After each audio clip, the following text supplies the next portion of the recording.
Yeah, well, there were always, my dad had a great interest in horses, and it started with hunting, and used to have odd pointers, and then I obviously had an interest in horses, and we had a couple of road mares always, nothing particularly successful, but always national hunt. There was no question of anything, only hunters and a national hunt mare or two or three. I mean, he has a passion, you know, I mean, anything from, you know, pony racing to pointing. I mean, he loves his points now. I mean, a wet Sunday in January and he's there. Myself and Dad, for a couple of previous years, had bought a horse and tried to do something with it. There had been 2 national hunt horses before, both of which hadn't worked out successfully. Jessica had the idea that she'd like to buy a foal and pinhook him and sell him obviously as a yearling. This particular year we decided we'd go for the flat and get a quicker turnover, so buy a foal and sell it as a yearling. So it was my get-rich-quick scheme, and I thought we couldn't lose at it. So I gave them a very small budget, 2,000, that was it. And basically they were to try and buy a cold foal, preferably buy a young sire, first season sire. Away they went, and I didn't go to the sale. My older brother Thomas had been looking at foals for a couple of days, and he thought that we might get value, and kind of convinced us that this is the Goff sale was the one that we should go for. I put together a list of about 15 foals for her, and I brought her around, showed her them all, and she seemed quite happy, you know, and I sort of said, you know, a lot of these now are going to be out of our reach. So we followed these through anyway, and like they were making sort of 20, 30,000, and it's just like, you know, was sort of saying, yeah, well, we need to sort of rethink this. We kind of quickly realised that we weren't going to get anything that we had picked in the catalogue, so we went back to the pre-sales, the pre-ring, just watching them walking around before they went in. There was a number of them that I had looked at, that I asked Thomas to look at. I'd seen this foal at the stable, and he came up to the pre-parade ring, and we followed him through. Although he didn't have the best walk, he had a really good look about himself. He's just a good-looking foal, and his pedigree wasn't too bad. Anyway, there was like nobody was bidding, and you know, I just gave her a nudge, and straight away, and that was it. Boom, hammer came down, and we were the proud owners of a Byron colt. The Byron was the only one that they could get that was within budget. I think he cost the exact budget of 2,000. The Byron foal was consigned by John Tuthill of Owenstown Stud in County Kildare. Burstrella belonged to a Swiss client of mine, a long-standing Swiss client of mine called Roland Older. Burstrella foaled on the 28th of March 2008. She produced a nice-looking bay colt. Owenstown Stud is a boarding stud and breeding stud for my own horses. When we brought the colt home, I have to say I was quite nervous, because this is the first time I'd been let loose at the sales, and I had still spent some of Dad's money, so I was a bit nervous about his reaction, considering he hadn't seen him. That was in November 2008, and they brought him home anyway. I wasn't over impressed with him, to be quite honest. I thought he was a bit small. He was a bit backward, but his page wasn't too bad. But I mean, he's used to sort of the national hunt foals, bigger rangier types, you know, so he was put out in the field with the rest of them, and away we went then for the rest of the year, thinking we had a nice foal purchase under our belt. South Park is the family home of the Cahalans and is located in North Tipperary. Yeah, well, my grandfather bought South Park, and there's about 240 acres here, and this house, which is quite nice now, and he bought it in about 1909 or 1910. I've been here since I came here when I left school in 1965. Myself and Mary and the family have been living here since about, we built a smaller house when we got married in 1973, and then we came down to live here with the children, I think in 1985 or 86, and we've been here since. I've known Morgan since he was nearly a child, and I know his father before him, and his grandfather John Cahallan. They were coming to the Lupot since I was nearly a child, just at the back of the Lupot, Morgan's farm. You'd walk there in 5 minutes. Well, growing up in South Park, we've always been surrounded by horses. They've been part of our lives since as long as I can remember, but the majority of the horses that we were with were either hunters or national hunt horses. He mixed in. Thomas had bought a couple himself that year, and I think there were a couple of mares that had foaled here, and they were all out there in the field in front of the house for the winter, and they were well looked after, and a good summer the next year, and the decision was then to go back to Goffs with him as a yearling. The Cahalan family brought the Byron colt to the Goffs yearling sale in September 2009 with the intention of making a profit. Yeah, I mean, we thought we would quite a straightforward colt on our hands. He was relatively easy to prep, and I thought, we'd get him sold without, making a huge profit. For years I've been plagued with cancer and bone marrow cancer, and I go into sales and have a serious back problem. So mind you, it seems to have recovered greatly subsequently, but at that time I wasn't going, and I didn't go to the sales, and I let them back to the sales again. And it was only when we got up there that he just got very buzzy, and I sort of knew, people were liking him without being totally enamoured. Thomas and David took the horse to the sales. I was watching it online in the office, which I probably shouldn't have been doing. I do remember getting a little bit nervous because I'm thinking, hopefully I'll make a bit of money here. People were on the phone, and it was just like, oh, what are we going to do? And I said, this is not going to sell. He just refused point blank. He just jig-jogged the whole way around for 10 lots before he went through. And, we had a reserve of $5,000, and there was no bid. And, Jessica was very down in the mouth. Dad was, quite ill at the time as well. He was just like, what has gone wrong? And it's just, well, it was like a petulant child. It just refused to perform. Jessica rang me immediately, and she just said, "Dad, disaster." I was gutted. I was really disappointed. I probably put too much hope in this, and thinking I was really going to make some money out of this. And it's the only time I ever had a horse, and I didn't have that many of them, but the only time I ever had one with no bid was on the racing post the next day, which isn't exactly what you want to see, whether you've bred a horse or you're selling him. To say they came home chastened, I think, would be putting it mildly. And then it was sort of David's turn to take over, and so we let him out for a while, to let him wind down, and then David broke him. I broke him in a stable within a few days. It was quite easy, just lay across him and got on his back. There was nothing difficult about him. He was just, he just moved forward. Subsequently, the next week or two, there was a discussion about what we do with him, and it was decided that to sell him that he had to be sold. There's no question of keeping him. So we'd send him to a breeze-up sale. A breeze-up sale is a sale for 2-year-old flatbred horses where they gallop for approximately 3 furlongs in front of the potential buyers. He was broken anyway, and we thought we had a grand job done on him, and David and Thomas, and there was a little advice from Jessica. Anyway, the horse was going grand, and then various people, well, I'd have to say that one breeze-up company wouldn't even look at him, and the ones who did look at him wouldn't take him. We couldn't even get into the breeze-ups, which is a real shame. We had started to do quite a bit of work with him. So there we are with a 2-year-old now. Nobody wants, and we certainly didn't want him. But at the same time, we had him. So we were stuck with him, and that's when we had to go to Plan C and put him in with Mr. Hogan. I knew Morgan since I was a teenager. He's a few years older than me, but we kind of socialised in the same circle. Jessica was Tom's secretary at the time, so we'd have foaled a few mares for Tom, and we'd have been trying to do some sort of a deal that we'd keep a mare or two here on the farm or something, in some sort of exchange for training fees and things like that. I was a little bit shocked when I heard that they were going to race him, but they had no option. Or they were planning to anyway. Tom came down to look at Gordon, and or what was to be called Gordon. Subsequently, he didn't get overexcited about it, but like any trainer that had the possibility of getting a horse, he said send him on. Well, I can't say I actually named him properly, but Morgan suddenly turned around to me. We were all sitting around the kitchen table and said, you know, you got a degree in English, you must know something about Byron, think of a suitably Byronic name.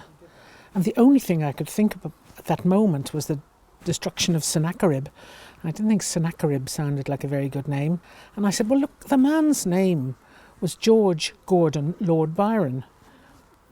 What do you want to make of it? And he said, Gordon Lord Byron, that'll do fine. Gordon had arrived here while Jessica was here. Jessica helped me out here for a number of years. She was a secretary for me when I thought I could afford a secretary. But when the downturn came in 2008, a lot of my owners ran out of money. All those builders disappeared, so there was no longer a job for Jessica, so she moved on to David Watchman. Yeah, financially it was a bit of a worry because, as I said, this was never, we hadn't planned for this. This was not part of the big plan. We breed and we buy to sell and we breed to sell, you know. We have been stuck with horses and we've been lucky with horses in the past. But we had no idea what was going to come with this fella. The alliteration is rather nice. Gordon Lord Byron, all the O's. First day we gave him a canter, I knew that he had something. Like, you know, I knew he had an engine. I knew he could travel. So I was quite pleased with him. Tom had said to me, there's a 2-year-old going running. Would have put a set of racing plates on him. And so one of the lads brought him out, and he was a little bit babyish and a messer. He had no malice. I've known Tom long enough, and he did seem to think that the horse was worth racing. Well, we started shooting him anyway, and we got the racing plates on him, and he looked good. He was a nice-looking 2-year-old. Tom was beginning to give the right vibes at this stage. He'd run him in a 2-year-old maiden in Roscommon. And I had just started working in David Watchman's. I was there about a month when the horse ran the first time. And because I was only there a month, I wasn't brave enough to ask for a day's holidays to go up to Roscommon to see my 2-year-old in training who was with another trainer. I remember it was on a Monday evening, and we set off anyway, all excitement. First time ever to have a horse, a 2-year-old running. Ben Curtis, I think, was the jockey. I actually had a few quid each way on him at 33s.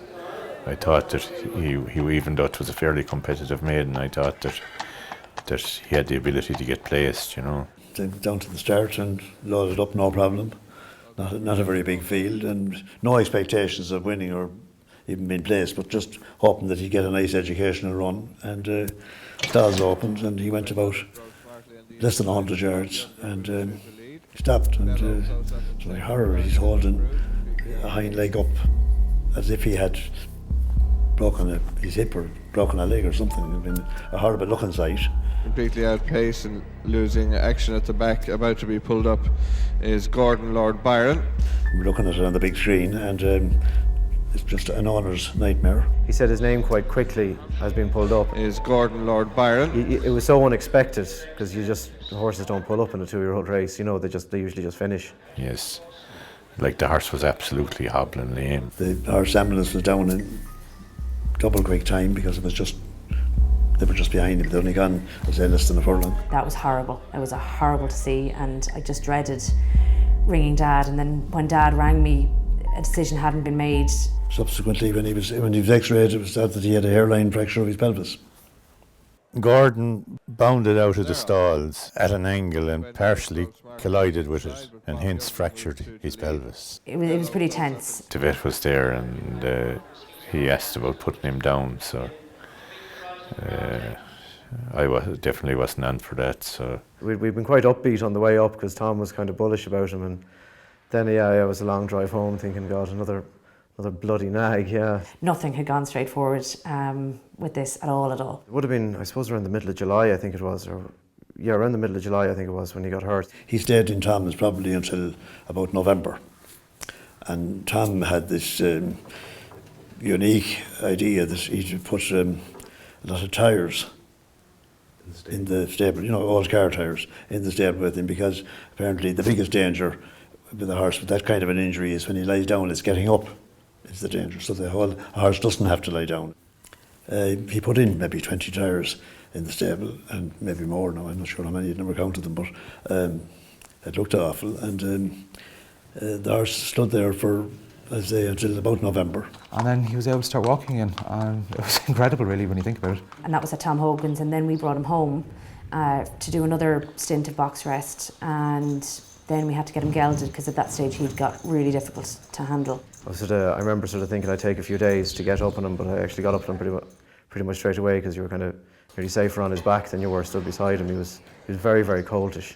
Gordon Lord Byron was returned into training and had his first race in July 2011, 12 months after his injury.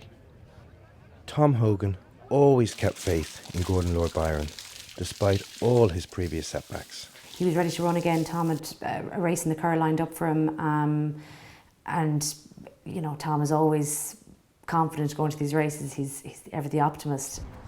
Gordon Lord Byron, he gets halfway up the ramp and he'll have a skip and a hop and he'll hop up into his third stall where he normally travels. Gordon travels fierce well. It was just myself and my dad and my now husband went up to the races. A horrible wet day.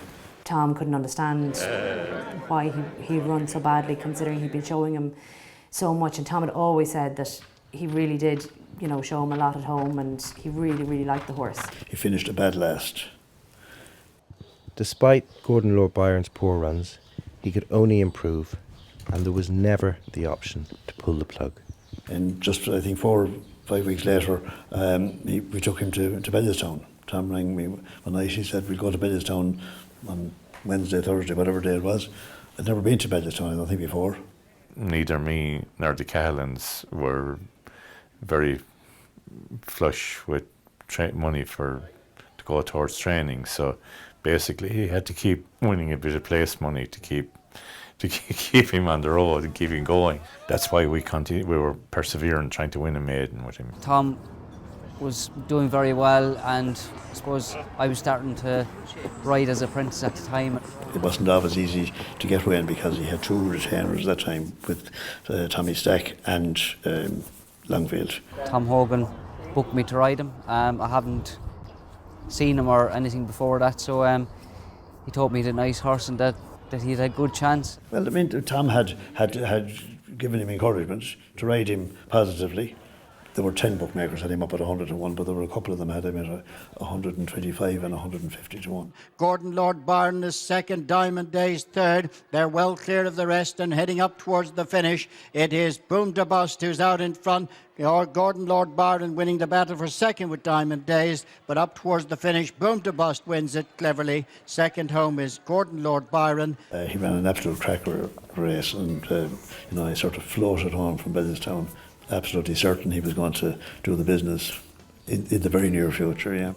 Things have been quite doom and gloomy. You know, Dad had just recovered from being sick, and then Mum became sick. At that time, I wasn't very well, and I was just finishing my chemotherapy. And so I just heard about these things. There's a huge fallacy out there that the press and they continue to think that he wants soft ground, and actually he doesn't like soft ground. He's a very good action horse, and you actually couldn't have the ground quick enough for him. He loves fast ground, and it was fast ground when he ran at his first good run at Bellestown. You know, I mean, it's the one thing about him is his constitution and his consistency, and the fact that he just, tries. The turf season was over, and so Tom said we'd have to give him a few runs in Dundalk. Dundalk is situated between Dublin and Newry and is Ireland's only all-weather racetrack. When he got to Dundalk, then he got the surface he really wanted, and I knew he was in really good form. It was a good evening. It was cold. I remember that. We said we slot him in mid-division, but just when he jumped out, he travelled around and he was skipping off the surface. He really enjoyed it. Gordon Lord Byron towards the near side. They're followed by Dream Applause and Farmley House, and racing now inside the last 150 yards. Glornamara and Gordon Lord Byron on the near side as they run up towards the line, and Gordon Lord Byron gets up to beat Glornamara. He won. And that was a big evening. If you thought I got excited or thought I'd get excited, you should have seen Jessica that night. I didn't think young ladies would could make so much noise. I nearly exploded. I just the feeling, it was absolutely incredible. And I looked around at one stage and I think my dad practically assaulted Alan's poor mum. He had her up in the air and swung her around, and they didn't know what to think, make it the whole thing, but it was an absolutely, it was just a brilliant day. He was Gordon. He used to be the horse with the problems up to that, but all of a sudden it was Gordon, and yeah, it was exciting times. You know, we wouldn't have had many horses win our race before that, so it was just, at that stage, a maiden in Dundalk was brilliant, you know, it was a Grand National, really, you know. Gordon Lord Byron had a break from racing through the winter of 2011 after his 3 runs in Dundalk, returning to training the following spring in 2012. Suddenly, you know, he ran really well. I think it was sort of Easter time against Marek. We went to Naas with him for a handicap then. Marek is staying on over on the far side, and down the outside is Gordon Lord Byron putting in a strong bid. Marek finishing strongly on the far side. Gordon Lord Byron the near side in between them, My Girl Anna. Marek over on the far side, and Wayne Lorden will get there to beat Gordon Lord Byron. My Girl Anna inside, you're clear. So he was second anyway in Naas. And I think Marek beat him, and that was Peter McCutcheon, our friend Peter McCutcheon, and Nina, who was the next door neighbour of Tom's, and he has a wonderful horse, Marek, obviously, and a similar story to ours, but he bought him with a view to racing him, and yeah, we've both been very lucky. He's had to learn a whole new vocabulary, and he now follows flat racing, which he never did before. I mean, flat racing to him was anathema to him. He wasn't interested at all. We were in listed company, and the phone had rung, and there were a couple of people interested in buying him. We had an offer. Morgan came up here one day and to discuss the offer. Tom is the absolute supreme optimist, and Tom had, at that stage, Tom had serious hopes for the horse. I mean, he just kept telling me all the time, he said, whatever you do, don't sell him. Yeah. Just don't sell him. He said, this fella is a meal ticket.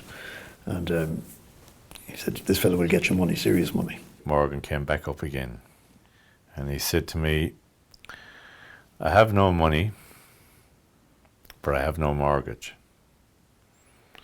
He said, and nobody else will own this horse. And I just was with disbelief, you know. I said, we sell horses, that's what we do. We've got him to the stage, it's a big lump of money. And he just said no. We had our two customers, and one of them didn't have enough money, and the one that had the most money was turned down, and he never came back. Then it was the decision sort of later on in August to take him to the listed race in York. A flat track, and we were promised decent ground. I've done a bit of travelling, but Morgan hasn't. It took a horse to get him in the air, because he really didn't like flying, or the idea of flying. So Dad and Jess went over. Weren't hugely hopeful. I thought now Tom was being a little bit ambitious. That was a complete eye-opener for me, because we were entertained to lunch that day by Willoughby's, and the sponsor, Fred Dunn, was the sponsor, and I don't think I ever met so many nice people. And the one day in Yorkshire was a completely new experience. All farmers, or most of them farmers anyway. And they could sense how nervous Dad and I were, like really, really nervous. And so they all decided they backed the horse, and you know, to give us a bit of moral support. And we had William Buick on board for the first time. I'd never met William, but he was really making a name for himself, so we were quite excited that he was on board. I first rode Gordon Lord Byron in the 7 furlong listed race at York, and Tom Hogan, my agent, asked me to ride him, and so, but you know, we give it a go. Gordon Lord Byron switches to the inside and lays it down to Bannock. These two breaking loose. Gordon Lord Byron wearing down Bannock as they race close home. Irish eyes will smile again as they'll make it 3 at the Ebor Festival this week. And Gordon Lord Byron in the hands of William Buick wins well. He won that day very well. I think I was in complete shock. It was a listed race. We'd suddenly really stepped up, and you know, the horse had suddenly arrived. I knew that day that we had a Group 1 horse. We had a really good horse. So that was the first day that he really demonstrated to us that, you know, he had real star quality. Dad and I were really getting caught up in this winning business, and we were really, really enjoying it. All of a sudden, illness is forgotten about, and the whole thing changes. We don't know how lucky, Jessica doesn't know how lucky she is that her dad didn't have much money, because otherwise they might have gone looking for a horse that cost 5 or 10 or 15,000, and they wouldn't they'd have passed Gordon by. So yeah, so following the win in York, we decided that we would go for the Group 1 in Haydock, the Haydock Sprint. This is his first really big race, and again, tensions were high, we were really nervous. William Buick wasn't available that day, so we went with Richard Kingscote. It was a star-studded field. You had Hortensia that had won the Australian filly that had won the Nunthorpe, and you had Baited Brett, Society Rock. You had a host of top sprinters in it. To my absolute amazement, he was beaten very little, finished second to Society Rock, and Society Rock was bred by James Hanley from Nina. He ran an absolute cracker in the second fastest time in the history of that race. That was the first Group 1 race he ran in. You know, he was moving up in class, and you know, the idea of a farmer who never had anything, only a pint of pint horse, suddenly finding himself in placed company in anywhere, but in group races, it was wonderful. You know, we were getting the sort of prize money for being second and third that people get for winning good races, you know, in National Hunt, and it was getting very exciting, and people were beginning to talk about Gordon, and they were beginning to talk about the people that owned him, and they were beginning to talk about the story. We are both in remission, and really the horse has brought such pleasure to our lives. I mean, it's great fun. He has a higher pain threshold than most other horses. Like, he can go through the pain barrier, and that's what makes him such a good horse and so tough, was because most horses haven't experienced the pain that he experienced when he fractured that pelvis. You know, I suggested to Tom that the top races must be a priority for the horse now, whether it be 6 or 7 furlongs. And you know, fast forward from York, back end of the year, and the Prix de la Forêt, you know, I thought that was his race. The Prix de la Forêt is run on the same day as the Arc de Triomphe in Paris. The horse hadn't been entered for the race, and so he would have to be supplemented, which means basically you can make an entry at the initial entry stage for possibly 1% of the fee, whereas if you have to wait, if you haven't made one and you want to make one at a late stage, like, it costs you a little bit more than maybe 10% of the fee, which in this case was something in excess of 20,000. And the transport on top of that would have brought it to 25 or 26,000. Of course, when he came to me to tell me that what the supplementary entry fee was going to cost, I said, absolutely, that's just not happening. Two reasons. First of all, I didn't have 20,000 to spare, and secondly, in principle, I'm totally against the supplementary entry fees under the present format. I think it's a form of extortion. Tom was basically told that if he could find someone to come up with half of it, that we give them a share of the horse for the day. We had an entry in the Concord Stakes in Tipperary over a similar trip, but there was a huge difference in the prize money between the Concord and the Prix de la Forêt. The Prix de la Forêt was worth 175,000, and the Concord Stakes at Tipperary was only worth 65,000 gross value. And like, it was Group 1 and the Concord was Group 3. So I was very anxious to get to France. So I went up to Goff's sales, which were on, and I spoke to everybody I thought that might be able to put me in contact with somebody that would be interested in joining and paying the necessary supplementation fee. So I tried Dr. Poonawala and presented my case to him, that the horse would win and that he'd be favourite, but he didn't quite bite on the day So he wasn't convinced.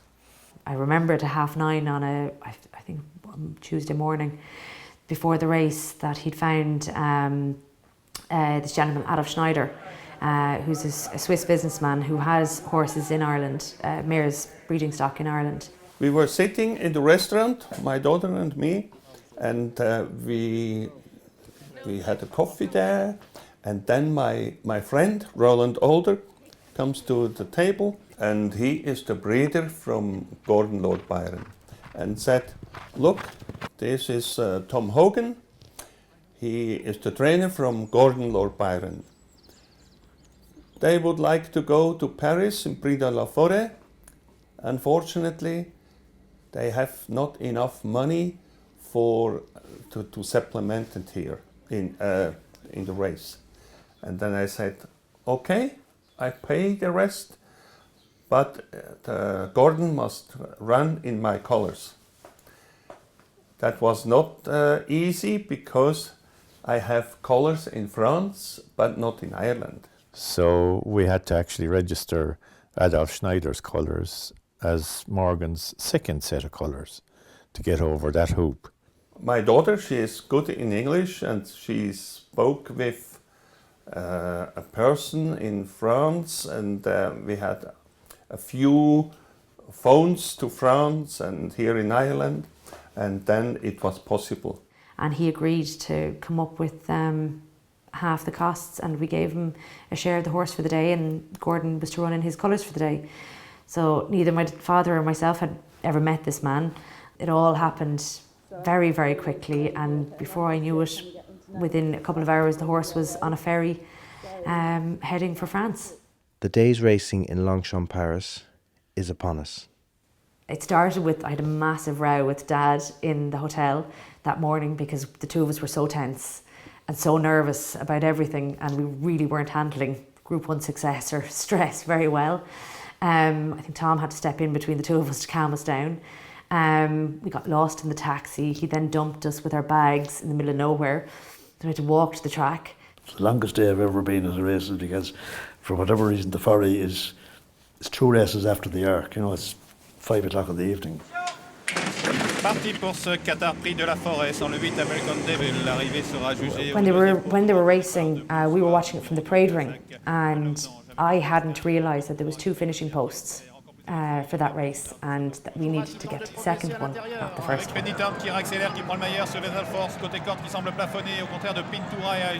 I thought we'd won, and I spun around to find my dad, and a guy beside me turned around and said, "You haven't won it yet, love." And as I turned around, the horse is still galloping. I had no idea that there was, maybe it's only 100 yards, but it was a lifetime, that second winning post. He won like nothing else existed in the race. You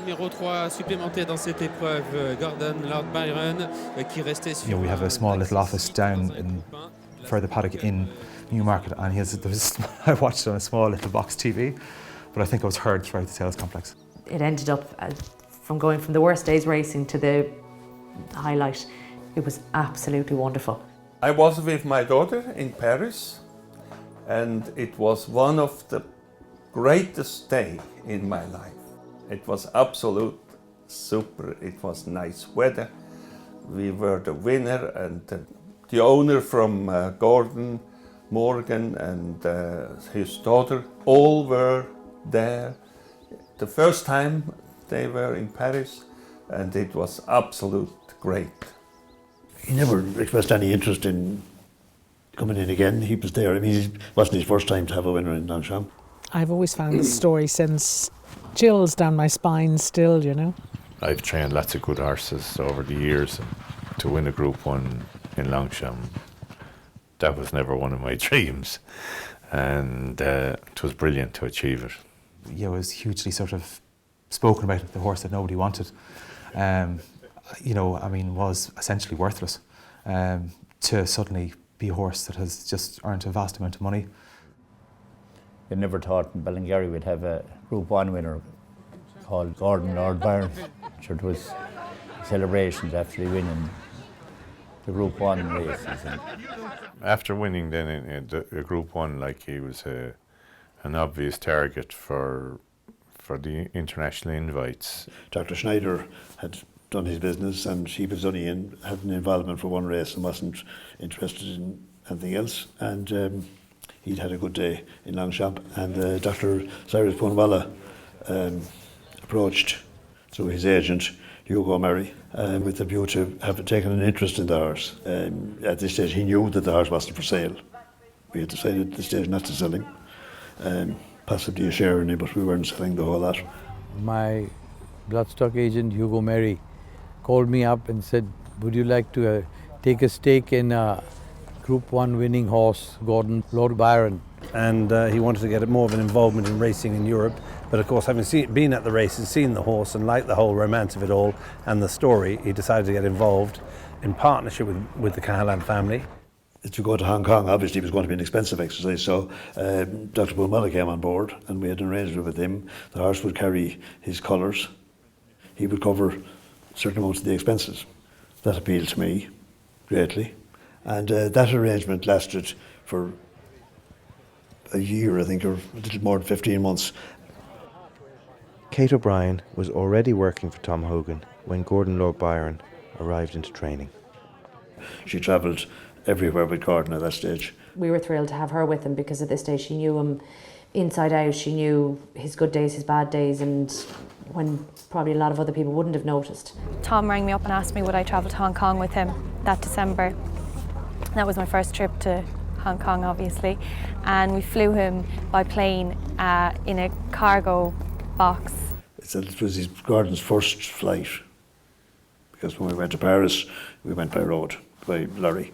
But it was his first flight, and he took it absolutely just like an all-stager. We had 10 days, so we had him ironed out for what is the richest turf mile in the world, the Hong Kong Mile. To be in Hong Kong, to look up at the big screen, to see yourself on the big screen, and a text from Australia saying, I can see you on the big screen, from a friend of David's in Australia. That is exciting. It was an incredible show, and that's it. I mean, it's a show, and they're probably the best horses in the world are competing, so we're really, really up against it. My sisters, I remember, were very taken when they met Omar Sharif. They had a great night with him in the Grand Hyatt, and an absolutely lovely gentleman. And we again had William Buick, so we were delighted with that. And he was fourth in the Hong Kong Mile to a horse called Ambitious Dragon, who I believe at the time was probably the best miler in the world. I mean, that race was worth 1.2 million, and we were only beaten 2.5 lengths. He earned about €112,000 for finishing fourth, so, and it was a wonderful experience to go to Hong Kong. And like they always report after racing, how he just eats so well and loses so little weight. He didn't miss a feed or a drink, and so he lost no weight. And I mean, he looked after so well in Hong Kong. Everything is, they don't allow anything past without, just everything is top dollar. You know, I've been with him to France, England, Hong Kong, Dubai. You know, he's been an amazing horse to ride, and to be associated with him is really is something special, because he's a real character, and he wears his heart on his sleeve, you know. The enjoyment that my father's got out of it, and I suppose has been sort of talked about before as well, as about how he had been so ill, you know, a few years ago, and like, I mean, the horse has definitely given him, you know, 5 if not 10 years. And instead of trundling off for chemo, which we had to do for a while, we're now trundling off out to Hong Kong or Dubai. Racing people are aware of our horse. To say the name and somebody will actually recognise it is very flattering, and you think, whoa. What I noticed about him since I started travelling, he never sweats travelling. He cools off very, very quick after the race. You know, after some of his bigger races where you'd expect him to lose a significant amount of weight after all the travel, let's say to Paris or to Haydock, or, you know, he might lose like 10 kilos where a horse could lose 50. So our next season, he's now a 5-year-old, but at this stage we were starting to realise that he's more of an autumn horse.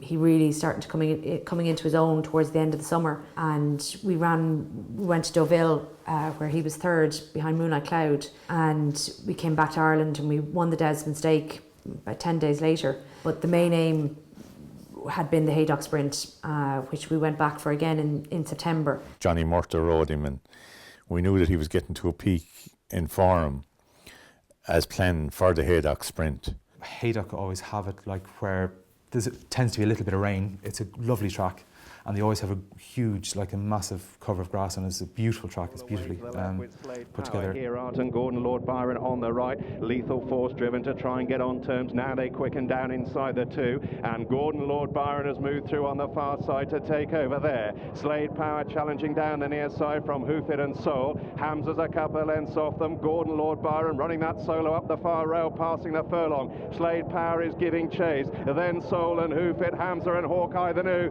but it's Gordon Lord Byron in front, runner-up in the race 12 months ago. He reigns supreme this time, and Gordon Lord Byron wins the Betfred Sprint Cup from Slade Power. They're followed home by Hoofits, and then in behind these Hawkeye the New, Soul and... For me, the Haydock Sprint was undoubtedly his most outstanding performance. Like, you know, it's hard to credit how easily he accounted for two champion sprinters, Lethal Force and Slade Power. But he was just that day, he was a very classy horse. A year older, wiser, a little bit richer. Gordon Lord Byron made his second trip to Hong Kong in December 2013, finishing fourth once again. It was straight after that race that the Australians, Racing New South Wales, approached us to see if we would consider bringing him to the championships, which was a new racing festival that they were setting up in Sydney in 2014. There's big rivalry between New South Wales and Victoria. Victoria have their spring carnival, and New South Wales were starting an autumn carnival. And they had plenty of prize money out there, so they made an approach to us in Hong Kong, and they explained like that they had a number of races out there worth from $1 million Australian dollars to $2.5 million Australian dollars that might be suitable for Gordon. I think he left Tom's the first week in February, the second week in February. Gordon was 36 hours in the air from once he left Heathrow. He had 4 stops, and 36 hours later he arrived in Melbourne. And he bounced off the plane like he was ready to run. The prep race was a Group 1, the George Ryder Stakes in Rose Hill on the 29th of March. Unfortunately, I couldn't get there for that race. I was going to go for the second race, which was the big one. We were the only European horse that had come out there for their championships, and there were a couple that had come from Japan, all right, and one from America. But yeah, we got an amazing amount of publicity, and everywhere you went there was a pictures of Gordon. Yeah, whether the name appealed to them or what, I don't know. But on the 29th of March, he caused a major surprise to the Australians anyway. I do remember getting up at crazy o'clock, I think 5 o'clock in the morning, and had 2 friends with me watching the race. The horse was running suddenly, and everybody was really tense. And Gordon Lord Byron is making ground, but Speediness hit the front with 100 to go from Gordon Lord Byron. Speediness just in front. Gordon Lord Byron dived through, and Gordon Lord Byron has won it from Speediness in El Roca. Then they all come galloping up together, and everybody's shouting and screaming, and I'm wondering, you know, what was the result? And I suddenly realised that Morgan and Ian Mackay are hugging each other. Ian is the guy from New South Wales Racing who brought us over. And we won. We won. Oh, we won. Thank heavens I was here. I've seen the horse win. But the Irish horse, Gordon Lord Byron, for Craig Williams, has snuck right up along the inside. He gave me the beautiful run throughout, and I remember being back on the rails, and the horse that kicked to the front was a horse I had a lot of respect for, and I've been riding. So I actually asked Gordon Lord Byron to really dig deep to take this Group 1 win off him, and he did. And he actually won with authority, and through the line, he just loved it. He was just a real thrilling horse to ride. Then in behind them, Sacred Falls, followed by Toydini and Streamer. A smart, intelligent horse that he knew when to change his leads and swap legs, and he was quite intelligent, but relaxed. But when it comes to race day, he just turned to be, you know, he's a fighter. I've never met a jockey so meticulous, so professional in his approach. He knew how to ride Gordon from watching all the videos and everything else, and he rode a copybook race. My mum and my dad and my husband who was over there, it was as special a day as you could imagine. The Australians just treated them like royalty, and this was a big, big deal for them, and it was a big deal for us. I mean, it was huge prize money, it was a huge gamble. Yeah, I had the clock set at 4:30, and the coach got a few belts that day. I was riding him home. The kids thought I was gone crazy. I was jumping around the floor, and I says, what a privilege to shoe a Group 1 winner. It's one for my CV. After Gordon Lord Byron won the George Ryder Stakes in Rosehill Gardens, he created history by becoming the only Northern Hemisphere trained horse to win a Group 1 in Sydney. When the horse went to Sydney and ran in the George Ryder, he didn't just represent the owners and the trainer. He absolutely represented and was the key figure for so many Irish flags that day at Rosehill. It was fantastic to see how he got so much support, and all the Irish came out, and it was unbelievable, but really fitting because and rewarding for the horse. He just didn't want to lie down that day, and he deserved that win, and he made sure he got it. After winning the George Ryder Stakes in Rosehill, Gordon Lord Byron was ranked in the top 10 sprinters in the world, and you may recall this is the horse that nobody wanted. I mean, an unfashionably bred horse that cracked his pelvis first time up, and you know, we now had a dual Group 1 winner.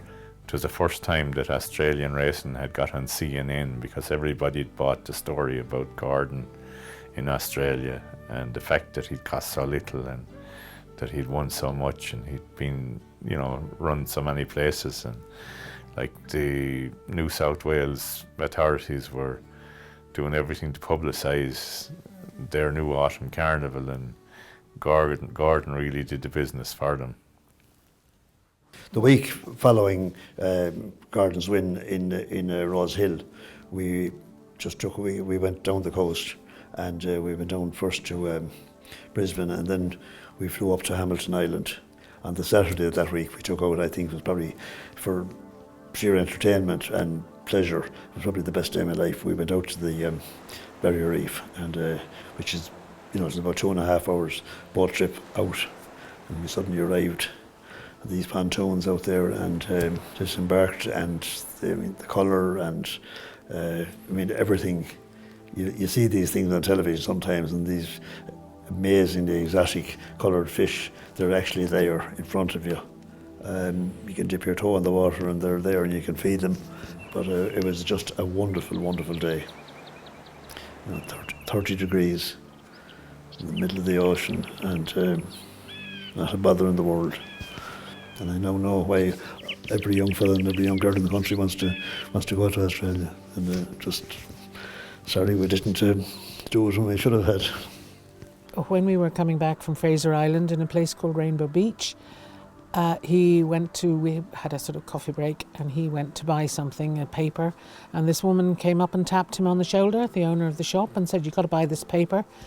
There's a picture of your horse on the back." She said, "I saw you being interviewed," and he had to buy the paper, the Irish Echo to be exact. And it was a picture of Gordon winning the Prix de la Forêt, advertising the upcoming race in Royal Randwick. The second race, which was much more valuable race, was at Randwick, and there was a deluge of rain, and the track became unstable, and he just couldn't get traction. But he still finished a good 6th. He wasn't beaten very far, but he was very uncomfortable on that ground. Second day he ran in Australia. In April 2014, the Gordon Lord Byron team were approached by Dr. Pumwala with an interest in buying a share in Gordon Lord Byron. The horse was successful in Australia, and he contacted us when we came back from Australia, and he said he'd like to buy a share in the horse. We negotiated a deal, and we bought a share in the horse for Cyrus. We sold him 20% share in Gordon when we came back from Australia, and the arrangement is that he runs he runs any Group 1s, we use Dr. Brumala's colours, and sometimes our colours will be used, but I don't have a huge issue about that. Internationally, of course, is the best horse I've ever owned. I don't think I'll be lucky enough to get another one. I hope I can by buying something really outstanding in the future. Then we went for the Kipco Champions Sprint in Ascot. We did the Group 2, and again we had Wayne Lorden on board, and we were pretty hopeful that day. Ground ended up very soft that day, but he had been running really well, and I kind of fancied him to run a big race. There was a few friends with us, and we met Gilly Cooper earlier on that day, and she turned out to be a huge fan of the horse, which we didn't realise, so she came along with us to watch the race. Then Gordon Lord Byron towards the outside, Eaton Forever gathering power, and absolutely so. Jack Dexter under the near side rail with a furlong to go, we all thought there was not a hope, not a chance. There's no way. Marek's also finishing off strongly. Tropics narrowly clinging to the lead. Then Gordon Lord Byron, who's rallying along with Marek. Gordon Lord Byron, nostrils through. It goes to Ireland again. The globe-trotting Gordon Lord Byron won the sprint stakes, running Tropics down in the closing stages. Tied for third, Marek, Intibar gathering power, and well in Jack Dexter and Victoria. First, number 6, Gordon Lord Byron. It was just the most incredible turn of foot. Conditions weren't particularly good that day, but he showed an incredible turn of foot. In the last 100 yards, Wayne showed incredible nerve, and that was happy days. That was a big, big day. He gave me a really, really good feel that day, and he's a spectacular horse. I mean, I think it was put very well by a guy on Channel 4 when we won in Ascot, who said, and I'm afraid I don't know his name, but he just said, that win is just the romance of racing for me, because he said it's a €2,000 horse, beats a 2,500 guinea horse, which beats a horse that cost 150,000. It was a great day for a number of reasons, because there were so many friends with us that day, and it was in Ascot, it was in my father's colours, the family colours, and just everything worked out. Everything worked out just brilliantly that day. To lead your horse into the winner's enclosure in Ascot, any day is a big day. But it was a huge prize and lovely trophy from the Kipco, the sponsors, and great day. As a 7-year-old, in 2015, Gordon Lord Byron ran in the Curragh on Derby Day, which is the biggest day in Irish flat racing. Last one. 6 runners set. Dubry duty-free dash stakes, and away they go, and Belmont Mast broke away smartly against the rail. Russian Soul up there in the centre, followed by Tested. Onside is towards the outside, and they're followed by Gordon Lord Byron, and the back marker is Line of Reason. Onside and Tested last, racing now to the final furlong. Russian Soul, Gordon Lord Byron, and Line of Reason getting to the money outside. Belmont Mast backing on against the rail. Gordon Lord Byron in front. Line of Reason on the outside of Belmont Mast, running up towards the finish. It's Gordon Lord Byron, driven out by Wayne Lorden. Will win for Tom Hogan. Belmont Mast possibly just second, and Russian Soul is fourth. It just doesn't get old. For a furlong out, and just Wayne pulled him out, and he just sprinted home to win by 3 lengths, back to his best again. I mean, it was a very special thing to have a winner in the headquarters of Irish racing on Derby Day. It was just very, very special, and it meant an awful lot to me personally, and the whole family, and to Tom and Dr. Brumala, everyone. It was just great. The globe-trotting is Gordon Lord Byron.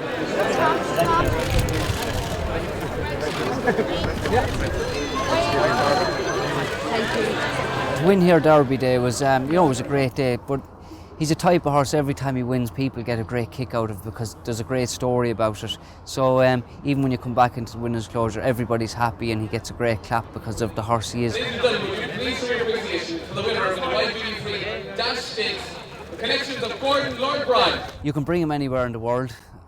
You can run him from 6 to 7 to a mile, and every day you know he's going to give you everything, and he's just a gentleman of a horse.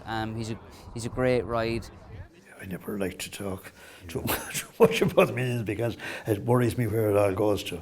But yeah, he had won fabulous prize money. And we've just been so lucky. You know, it's just amazing. I mean, he's a revelation. And I'm very proud, you know, of number one, obviously, for picking him. Now, obviously, on the day, I didn't think he was going to be a multiple Group 1 winner. But it's great to see my judgment justified. And, like, you know, it was a family thing to keep him going. Like, we always liked him. He's just been a complete life changer. I mean, financially as well as the entertainment end of it. It's a very expensive game and he's been paying for himself all the way. Yeah. I mean, to have a horse like this, I mean, you know yourself, people pay millions buying race horses, you know, for this, and some people never get it. And my father got it, and it was just, it's been fantastic. Gordon O'Byrne to me has been a fairy tale. Never in my wildest dreams could I have imagined being involved in a horse that has been around the world and raced in 4 different continents. He really has given us so much, especially the windows, because they really needed doing, and the paling needed to be painted. And aside from that, I got a new kitchen, which was just the family thing, and the wedding and all this sort of thing, because he has been so generous to us, you know, and life-changing. We're not going to try and claim it's anything else only luck, but what a stroke of luck. What an absolutely brilliant stroke of luck. You know, it's been a life changer for our entire family. It was just sort of a fairy tale really for them. And this happens as sort of like winning the lottery, but sort of given in installments and big days out, and it's been so much fun, you know. He loves attention, he knows when he wins, and he likes certain people and he dislikes others, and he will let them know.